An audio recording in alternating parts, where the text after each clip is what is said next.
Now, I never really understood the hate that weed gets from society and the law. I mean, I definitely do understand that there are bad side effects to weed, such as it makes you slow, it makes you lazy, it makes you relax, makes you more creative, helps you with your depression, makes watching movies better. Look, I'm not really gonna claim it's a good thing and it contributes to society positively, but compared to the things that are legal, it doesn't really look that bad. Let's start off by comparing weed to the cancer sticks that people like to call cigarettes. So what are the pros and cons of cigarettes?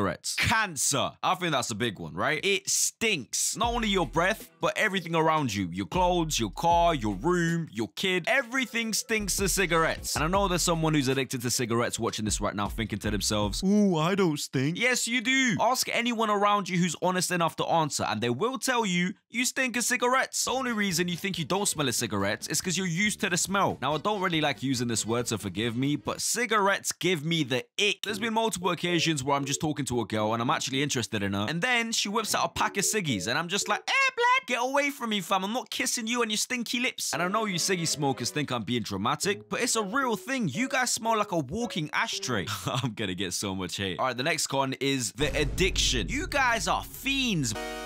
Why do you guys require a smoking break every 10 minutes? Like, why is that a thing? Like, if I'm chilling with my boy that smokes, they can't sit still for 2 minutes. These guys will always be fidgeting with their hands and scratching their necks, and they'll constantly be tapping their legs. That bro's genuinely tweaking. That cigarette addicts make crackheads seem patient. Number 4, I think, the coughing. You ever seen a smoker in public coughing their absolute lungs out? And you know what the craziest thing is? They'll take another hit of the cigarette. I'll be feeling like I'm more worried about their health than they are. Let's move on to the pros. It looks cool. I'm not gonna deny, bro. You look cool as shit smoking a ciggy. Like, I saw a picture of Leonardo DiCaprio smoking a ciggy when I was like 10, and it made me want to light one up. If you look at the pros and cons, the risk to reward ratio isn't really level, considering the fact that the risks start with the word cancer. All right, let's move on. There's one more drug I want to talk about and compare to weed. Let's talk about the most commonly consumed legal drug that is widely accepted, but way worse than Zaza: alcohol. The drug that's responsible for killing 13.4% of all people aged 20 to 39. I don't even know if that's true. I just read it off ChatGPT. Anyway, let's talk about the pros and cons of alcohol. Number 1, it tastes like absolute piss, bro. Especially beer, bro. It actually tastes like piss. It is so bad in the UK. It's pretty much British culture to go to the local pub, sit down with your boys and sip on beer. I never really understood it. Everyone in this goddamn pub knows this tastes like shit. Oh, but it's a man's drink. Shut the fuck. Maybe I'm just being a pussy, but I'm gonna stand my ground on it, bro. I don't really enjoy the taste of alcohol. Maybe that's a good thing though, because if I start liking the taste of alcohol, that's probably how alcoholics are made, bro. Like, they get used to the shitty taste to the point where they kind of crave the shitty taste. Yeah, I'm too high, bro. I'm looking too deep into it. But even if I don't like the taste of alcohol, I will say the more drunk you get, the easier the drinks go down. Generally, bro, once I get hammered, it just goes easily down my throat. Pause. Holy fuck, pause. Number 2,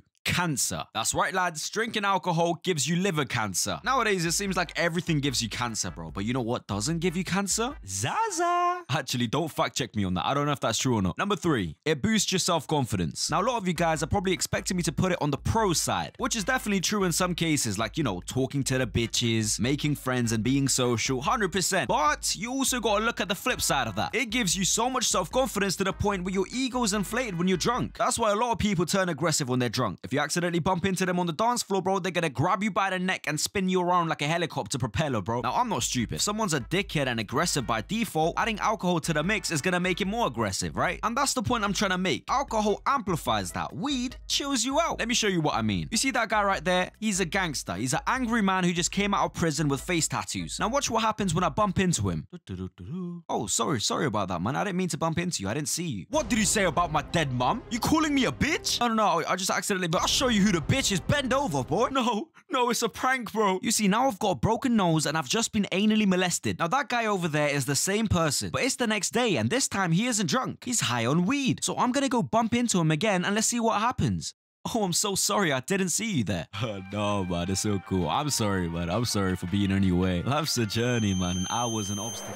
As we just saw from that very factual and scientific experiment, alcohol gave me a broken nose, and I also can't hold in my poops anymore. Or obviously, I'm taking a piss. But the point I'm trying to make is, I don't even know anymore, bro. Look, it makes no sense to make a plant illegal if you're gonna make this poison that people call alcohol legal. In my opinion, this is way worse, bro. Now, talking about self-confidence, let's talk about driving. Now, obviously, going behind the wheel when you're under the influence of anything is not fucking good, but it does happen. And here are the differences between driving when you're high and driving when you're drunk. As we said earlier, when you're drunk, you get this massive self-confidence. So a lot more people tend to speed when they shouldn't. Now, when you're high, you're a lot more paranoid, which means rather than speeding, you're gonna be going ultra slow. Like ultra slow. Now, let's look at the worst case scenarios of both situations. So you're drink driving, you're drunk, and you crash. Boom, you're dead. Now you're high and you're driving. You're overly cautious and paranoid. The speed limit's 30, but you're going 10. Worst case scenario, you're pissing off the guy behind you because you're making him late for work. Now, if we look at both situations, I'd rather be pissing off the guy behind me rather than crashing and doing a backflip with my car. I do want to emphasize I'm not condoning any of these, but if you look at it in a broader perspective of the situations and the logistics of the legalization system and the circumcision, weed is better than alcohol by miles, even health-wise. Now, I'm not really sure who's responsible for making up these laws, but they fucked up. Now, I'm not really sat here with a tinfoil hat on my head, but it just doesn't make sense. But yeah, that's everything for this video. If you decide to take drugs and drink just because some magic man on the internet was talking about it, you're an idiot, bro. But yeah, that's just my opinion, man. Matter of fact, everything was a lie. This is all entertainment purposes. I don't even believe half the words I say. I just sit down in front of a mic and just ramble, bro, hoping something meaningful comes out and it makes sense. But yeah, unicorns are just horses with dildos strapped to their forehead. I'll see you in the next video.